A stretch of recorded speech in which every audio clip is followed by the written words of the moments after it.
Hello बच्चों, let's see this question. So the question says a particle is moving with constant angular velocity omega along a circular path of radius a as shown in the figure.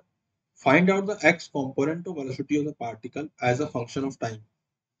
So यहाँ पे हमको as a function of time निकालना है. तो ये t बराबर 0 की बात थी. Okay.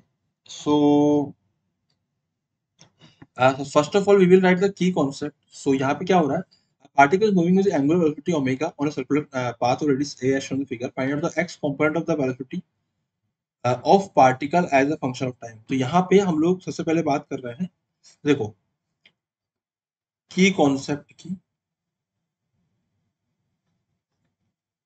So we can write that component of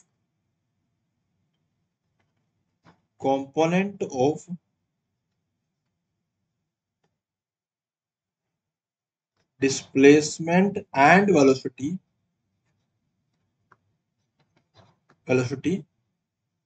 on horizontal line,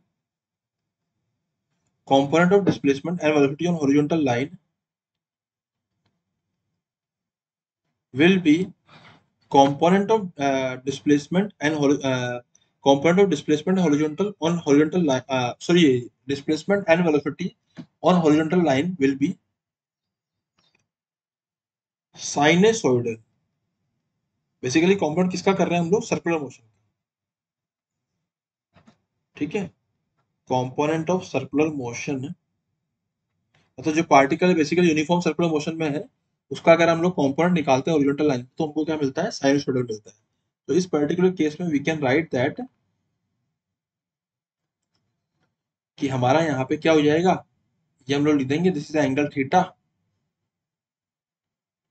है ना. ये t बराबर 0 है तो इसका मतलब फेस कितना है? 30 आ गया. अगर हम बात करते हैं यहाँ पे, तो यहाँ पे क्या हो रहा है, जो मेरे x की वैल्यू आ रही है, इट इज व्हाट, अब मैं a का इधर कंपोनेंट लूंगा तो कंपोनेंट कितना आएगा a का? तो आएगा a sine omega t plus pi by 6. ये पाई बाय 6 तो 30 एक एंगल है ना. अब देखो यहाँ पे मैं इसको थोड़ा सा और क्लैरिटी से लिखता हूँ कि यहाँ पर अभी तो एंगल 30 है, लेकिन कुछ देर के बाद 30 नहीं रहेगा. कुछ देर के बाद विद टाइम कितना हो जाएगा? ओमेगा टी हो जाएगा. तो ओवरऑल एंगल कितना हो जाएगा? Omega T plus pi by 6. ये मेरा एक्स हो गया. अब मेरी वेलोसिटी कितनी आएगी यहाँ से? वो आएगी ए ओमेगा साइन का हो जाएगा कोस omega T plus pi by 6. अब दूसरी बात की जो एक्स आएगा नेगेटिव आएगा क्योंकि यहाँ नेगेटिव से स्टार्ट हो रहा है, तो ये मेरा ये भी माइनस में आ जाएगा. तो it is matching with option number 3.